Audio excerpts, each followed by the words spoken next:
आप लोगों के दिमाग में ये भी चल रहा होगा कि वो जो टॉपर है ना, वो टॉपर ना भैया 4 महीने से पढ़ रहे हैं, अब क्या मैं उन्हें पीछे कर सकता हूँ? हाँ है इसका जवाब। क्योंकि मैं यहाँ पर आप लोगों को एक बार में सारे सब्जेक्ट करने को नहीं बोलूंगा। अभी जब स्ट्रेटेजी दिखाऊंगा तो यहाँ पर कुछ इस तरीके की स्ट्रेटेजी है। ये भी बताऊंगा कौन से दिन कौन सा सब्जेक्ट पढ़ना है, कितनी देर पढ़ना है और कौन सा स्टडी मटीरियल यूज करना है, वो स्टडी मटीरियल भी देकर के जाऊंगा। क्लास 10 के हर एक स्टूडेंट के दिमाग में अब एक ही चीज चल रही है कि 4 महीने बीत चुके हैं, अगस्त स्टार्ट होने वाला है। इन 4 महीनों को मैंने बहुत अच्छे तरीके से वेस्ट किया है। ना तो मैंने कुछ पढ़ाई की और जो मैंने पढ़ाई की है वो भी मुझे अच्छे से याद नहीं है, ना ही वो मैंने अच्छे से समझा है। कोई बात नहीं, लेकिन क्या इन सब के बाद भी मैं अभी भी टॉप कर सकता हूँ?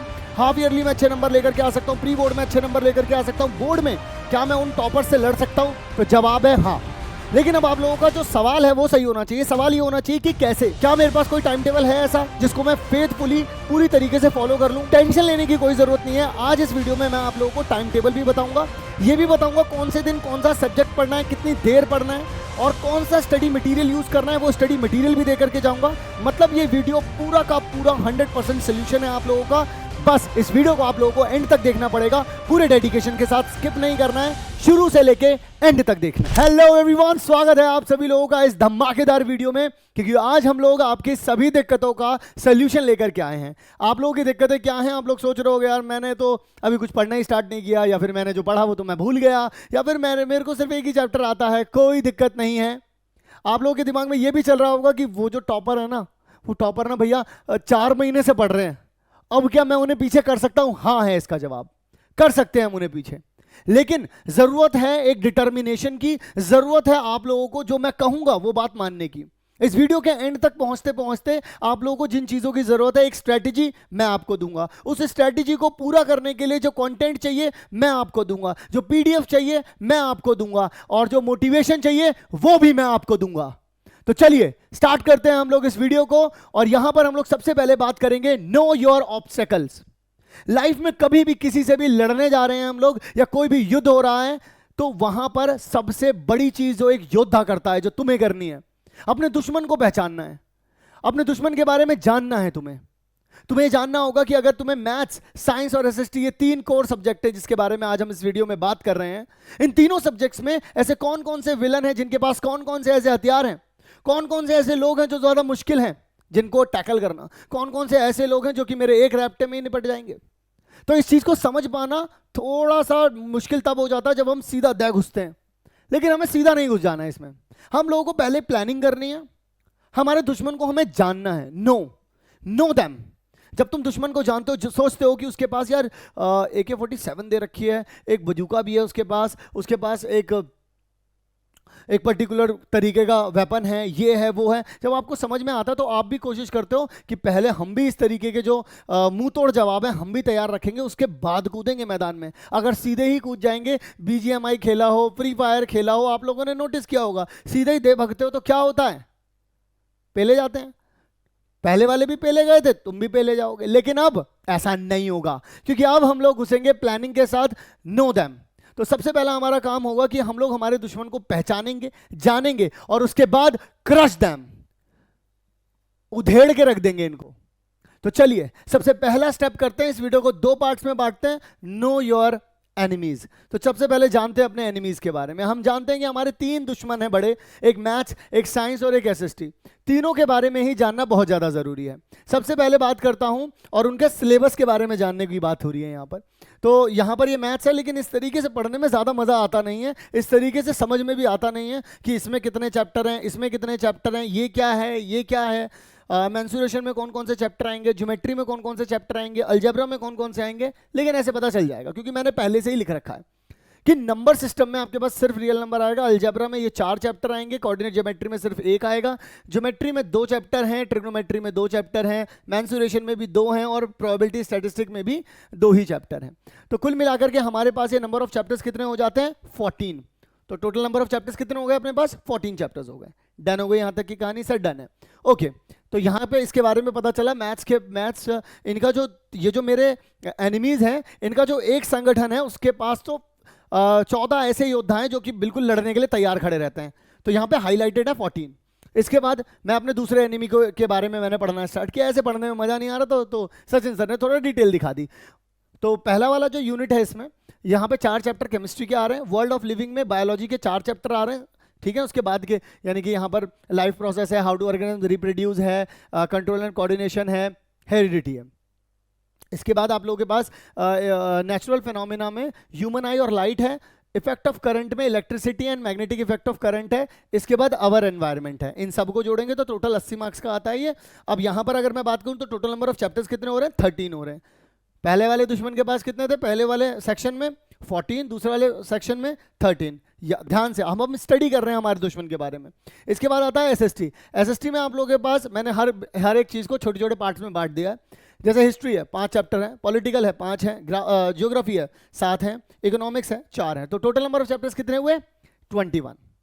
ठीक है, पता चल गया भाई 3 सेक्शन में बटे हुए हैं दुश्मन, इन तीनों को खत्म करना है। कैसे खत्म करना है भाई लोग, अपन लोगों को ध्यान से समझेंगे। हम लोगों को खत्म करना है बिल्कुल इस तरीके से। हमने पता कर लिया कि 48 चैप्टर्स आप लोगों के पास आ रहे हैं। ठीक है, टोटल नंबर ऑफ काउंट कितने हैं भाई हमारे पास, कितने दुश्मन है ये बात पता चल चुकी है।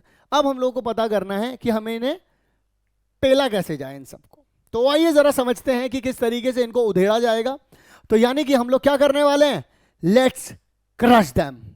तो जब हम क्रश करने की बात करते हैं तो हमें याद आती है एक सबसे बड़ा क्वेश्चन की, अबे 3 महीने हो की बातें तो पेल रहे हैं हम लोग, 3 महीने की बातें तो कर रहे हैं हम लोग, लेकिन भाई साहब उससे पहले एक चीज़ और ना हो जाए कहीं। मैंने बोला क्या ना हो जाए, तो तुम लोगों ने बोला अरे सर आप तो भूल गए। मैंने कहा क्या भूल गया मैं, अरे सर प्री बोर्ड नाम की भी तो एक चीज़ होती है। भूला नहीं हूँ, पता है, इसको भी दिमाग में रखा है मैंने। तो मैं आप लोगों को बता देता हूँ कि ये जो प्री बोर्ड आएंगे आप लोगों के मिड ऑफ नवंबर के बाद से स्टार्ट होते हैं, और मोस्ट प्रॉब्ली 2 प्री बोर्ड होंगे आप लोगों के, तो मिड ऑफ नवंबर के बाद होंगे। उससे पहले तक हम लोग सब कुछ खत्म कर चुके होंगे। हर एक चीज़ का मेरे पास प्रूफ है, हर एक चीज़ मैं आप लोगों को दूंगा अभी कि किस तरीके से फॉलो करना है। संडे का भी रेस्ट दूंगा आप लोगों को, हर एक चीज़ करूंगा मैं उसमें। बात समझ में आ गई। तो जिनके दिमाग में भी प्री बोर्ड की टेंशन इस वीडियो को देखते देखते चल रही थी, वो मैंने अभी साइड में कर दी है। क्लियर हो गई कहानी, डन है यहाँ तक की बात। अब अगर हम लोग इन दुश्मनों को मारने जा रहे हैं तो हमारे पास कुछ ऐसी चीज भी होनी चाहिए जो हमारा ब्रह्मास्त्र हो। हमारा ब्रह्मास्त्र क्या है, जो मैं इन सबको मारता हुआ भी चलूं और ये दोबारा मेरे पीछे भी ना पड़े। मतलब कि मैं किसी एक चैप्टर को खत्म करके आगे बढ़ा तो ऐसा ना हो कि उसकी आत्मा मेरे पीछे पीछे घूम रही है और बोल रही है इधर आ जा, इधर आ जा। नहीं, वहीं का वहीं खत्म करेंगे। कैसे खत्म कर पाएंगे, उससे पहले हमें जानना पड़ेगा कि जैसे मिड ऑफ नवंबर है, मिड ऑफ नवंबर से पहले जो हमारे पास नंबर ऑफ डेज बच रहे हैं वो कितने बच रहे हैं, अप्रोक्सीमेटली 100 डेज हैं हमारे पास। ठीक है, उन 100 डेज में मैं 48 चैप्टर्स को बांट दूंगा तो 2 से भी ज्यादा दिन मिल रहे हैं एक चैप्टर को। तो अगर मैं मान लो आप लोगों के रेस्ट वाला टाइम भी उसमें लगा दूं तो सिर्फ 2 दिन मान लेता हूं कि एक चैप्टर को खत्म करने में 2 दिन लगेंगे। अच्छा सर, इसके लिए हमें पढ़ना कितना पड़ेगा, थोड़ा सा आप हमें ये बताओ। मैं आप लोगों को बताता हूं। अगर आप लोग ये सोचते हो कि आपको पर डे कितना पढ़ना पड़ेगा, पर डे, तो पर डे आप लोग मुझे सिर्फ 3 से 4 घंटे दे दो। सिर्फ 3 से 4 घंटे आप तो दे सकते हो ना, 3 से 4 घंटे। भाई अब तो हम लोग अगस्त में पहुंच चुके होंगे, तो 3 से 4 घंटे चाहिए। अब किसी भी चैप्टर को खत्म करने के लिए ना हम लोगों को 2-3 चीजें चाहिए होती हैं। किसी भी चैप्टर को खत्म करने के लिए हम लोगों को मेनली 2 चीजें चाहिए। कौन कौन सी हैं वो 2 चीजें, उसमें से एक चीज, सबसे पहली चीज पकड़े ना, वो होता है 1 शॉट। ठीक है, और दूसरी चीज आप लोगों को करनी पड़ेगी इंपॉर्टेंट क्वेश्चंस, वो भी सिलेक्टेड क्वेश्चन चाहिए एनसीईआरटी के, और प्लस में पीवाईक्यू चाहिए, वो भी सिलेक्टेड चाहिए, सारे नहीं चाहिए। तो सर ये सब आप बता करके तो भग जाओगे, हम करेंगे कैसे। मैं आप लोगों को इसका भी रास्ता बताऊंगा कि ये कैसे करेंगे आप लोग, और इसका भी रास्ता बताऊंगा। ये दोनों चीजें बिल्कुल फ्री में प्रोवाइड करवाऊंगा, बिल्कुल फ्री में प्रोवाइड करवाऊंगा। ठीक है, आप लोगों को करना क्या होगा, इसमें डिस्क्रिप्शन में हमारी ऐप का लिंक दे रखा होगा, आप वहां पर चले जाना। वहां पर आप लोग जैसे आपको डाउनलोड करोगे, सामने एक वेब लिंक भी होगा, वहां पे आप कंप्यूटर पे भी चला सकते हैं इसको। जैसे ही आप वहां पर जाओगे, लिंक पर क्लिक करना, लिंक पर क्लिक करने के बाद ऐप को डाउनलोड करना, खुद को रजिस्टर करना। पहले नंबर पर आप लोगों को एक टाइल दिखेगी, उसके अंदर एक वीर बैच दिखेगा आपको। उस वीर बैच के अंदर आप लोगों को मिल जाएंगे सभी के 1 शॉट, और वहां पर हिंदी और इंग्लिश की भी चीजें सारी मिल जाएंगी। साथ ही अगर आप लोगों को ये चाहिए इंपॉर्टेंट क्वेश्चंस पीवाईक्यू चाहिए, तो उसी के बाहर जब आप देखोगे दूसरे नंबर पर एक टाइल दिखेगी फ्री स्टडी मटेरियल। स्क्रीन पर यहां पर साथ में चलता हुआ भी दिख रहा होगा आप लोगों को। आपको सिर्फ उस चीज को देखना है, और उस चीज को वहां से आपको फ्री स्टडी मटेरियल में एनसीईआरटी के इंपॉर्टेंट क्वेश्चन भी मिल जाएंगे, मैथ साइंस एसएसटी के, और पीवाईक्यूज भी मिल जाएंगे आप लोगों को मैथ साइंस और एसएसटी के। क्लियर हो गई कहानी? तो इस तरीके से आप लोग पूरी तरीके से डिपेंड हो सकते हैं हमारे साथ और हमारे साथ इस तैयारी को आगे की तरफ बढ़ा सकते हैं। ठीक है, सारी चीजें आप लोगों को मिल जाएंगी। अभी जो मैं टाइम टेबल दूंगा उसकी पीडीएफ भी आप लोगों को हमारी ऐप के अंदर ही मिल जाएगी, या फिर यहां से आप लोग स्क्रीनशॉट भी ले सकते हो। लेकिन स्क्रीनशॉट के साथ साथ आप लोगों को एक और जरूरी बात बता दूं कि मैंने जिस ब्रह्मास्त्र की बात की थी वो ब्रह्मास्त्र अभी मैंने खोला नहीं है, तो वो है मेरा पहला प्यार। सर ये कैसी कैसी बातें कर रहे हो सर, पढ़ते पढ़ते सर कहाँ ये किस गली में आ गए सर आप। देखिए पहला प्यार एक ऐसी चीज होती है जिसे कोई भूलता नहीं है। क्या कह रहे हो, मैं भी नहीं भूला। तो अल्टीमेटली मेरा पहला प्यार जो है वो है हमारी एक कॉपी।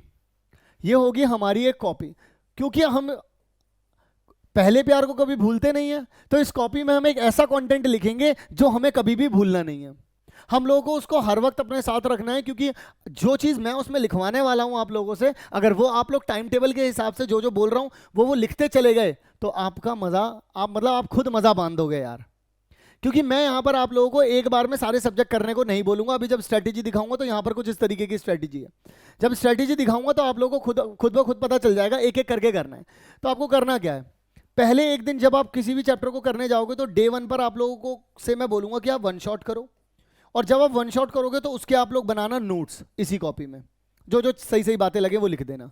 फिर डे टू में जब आप लोग क्वेश्चंस करने जाओगे तो क्वेश्चंस जब आप लोग करने जाओगे ना तो वहां पर होंगी 3 तरीके की चीजें। ऐसे क्वेश्चंस मिलेंगे आप लोगों को जो आपसे एक बार में नहीं होंगे, उनको लिख लेना है वहां पर कि क्या गलती हो रही थी जो मैं नहीं कर पा रहा था या कर पा रही थी। दूसरे नंबर पर जो भी फॉर्मूला आप लोग यूज करोगे उस पर्टिकुलर चैप्टर में, या कोई भी की पॉइंट यूज करोगे वो की पॉइंट यहां पर लिख देना है। फिर इसके बाद यूनिक क्वेश्चन, मतलब कि हम लोग एक तरीके के क्वेश्चन करते हुए चले जा रहे हैं लेकिन अब हमको नया क्वेश्चन मिल गया, तो उस नए क्वेश्चन के लिए क्या करेंगे हम लोग, वहां पर यूनिक क्वेश्चन लिख करके उस क्वेश्चन को मेंशन करेंगे वहां पर। क्लियर हो गई कहानी? तो ये जरूरी 3 पॉइंट आप लोगों को करने हैं जब आप क्वेश्चंस करेंगे। तो इससे क्या हो जाएगा, आपके नोट्स भी बनेंगे, आप खुद बना रहे होगे उन्हें, साथ ही आप लोग क्वेश्चंस भी कर रहे होगे। अब फाइनल बात करते हैं उस टाइम टेबल की जिसका तुम लोग इंतजार अभी तक कर रहे थे, और उसको समझाऊंगा अभी। इस टाइम टेबल की खास बात बता देता हूं आप सभी लोगों को। इस टाइम टेबल में आप लोगों के पास जैसे मैथ्स है, मैथ्स तो पूरी चलेगी, लेकिन अगर मान लीजिए साइंस की बात करूं तो साइंस में आपके पास केमिस्ट्री भी है, साइंस में आप लोगों के पास फिजिक्स भी है, साइंस में आप लोगों के पास बायो भी है। अब बात करूं अगर एसएसटी की, तो एसएसटी में क्या है, एसएसटी में आपके पास हिस्ट्री भी है, एसएसटी में आप लोगों के पास इको भी है, एसएसटी में आप लोगों के पास जियोग्राफी भी है, एसएसटी में आप लोगों के पास सिविक्स भी है। तो मैंने कोशिश क्या की है कि मैं math, chemistry, physics, biology, history, economics, geography और सिविक्स इन सबको एक साथ चला सकूं, और एक दिन में एक ही चैप्टर होगा। ऐसा कैसे, देखो ऐसे मैंने क्या किया है यहाँ पर, सबसे पहले 1 अगस्त से जब हम लोग स्टार्ट करेंगे तो मैथ से स्टार्ट करेंगे, रियल नंबर से स्टार्ट करेंगे। पहले दिन आप लोग सिर्फ उसका वन शॉट करोगे, और दूसरे दिन आप लोग उसके एनसीईआरटी के इंपॉर्टेंट क्वेश्चन और पीवाईक्यू वो भी इंपॉर्टेंट वाले करोगे, बस दूसरे दिन ये करना है। फिर उसके बाद आप लोग जब सैटरडे को बैठोगे तो सैटरडे को आपको साइंस का केमिकल रिएक्शन इक्वेशन का वन शॉट करना है, उसके नोट्स बनाने हैं, और आपको करना क्या है, जो मेरा प्यार करके जो आपने कॉपी बनाई है उसको रिवाइज कर लेना। जस्ट संडे को कुछ नहीं करना, कुछ नया नहीं पढ़ना, कुछ नहीं करना। इसके बाद मंडे वाला दिन जब आएगा तो केमिकल रिएक्शन इक्वेशन के जो एनसीईआरटी वाले क्वेश्चंस बचे हुए थे और पीवाईक्यू वो करने हैं आप लोगों को, सोल्यूशन के साथ दूंगा ये सब कुछ। फिर उसके बाद the rise of nationalism in Europe, उसका वन शॉट करना है, उसके अगले दिन उसके क्वेश्चंस करने हैं। फिर पॉलिनोमियल करना है, पॉलिनोमियल का वन शॉट करना है, और फिर पॉलिनोमियल के एनसीईआरटी इंपॉर्टेंट पीवाईक्यूज करने हैं आप लोगों को। इस बात का आप लोगों को ध्यान रखना है, ठीक है ना। इसी तरीके से आगे बढ़ते चले जाएंगे। संडे का रेस्ट दे रखा है, सारी चीजें आगे की लगा रखी हैं। अगर इसकी पीडीएफ चाहिए हो तो अगर आप स्क्रीनशॉट लेना चाहें तो स्क्रीनशॉट ले सकते हैं, वरना आप लोगों को स्क्रीन पर भी मैं दिखा दूंगा। और अगर आप लोग इसकी पीडीएफ चाहते हैं तो ऐप में आप लोग जाकर के ले सकते हैं। वैसे ही पीडीएफ तो लो गई, क्योंकि एनसीईआरटी के इंपॉर्टेंट क्वेश्चन और पीवाईक्यू वहीं पर आप लोगों को मिल जाएंगे। And finally thank you so much इस वीडियो को एंड तक देखने के लिए। अगर आप लोगों को एंड तक कोई भी ऐसी बात हो जो आपको समझ में ना आई हो, या फिर किसी भी चीज को एक्सेस करने में, चाहे फिर वो हमारे पीडीएफ नोट्स हो, चाहे फिर वो हमारे वन शॉट वीडियोस हो, किसी भी चीज को एक्सेस करने में कोई भी दिक्कत आए तो डिस्क्रिप्शन में एक नंबर भी दे रखा है, उस नंबर पर आप लोग व्हाट्सअप करके हमसे बात कर सकते हैं और आपकी प्रॉब्लम को रिजॉल्व किया जाएगा। बिल्कुल टेंशन लेने की जरूरत नहीं है, मैं आपके साथ हूं।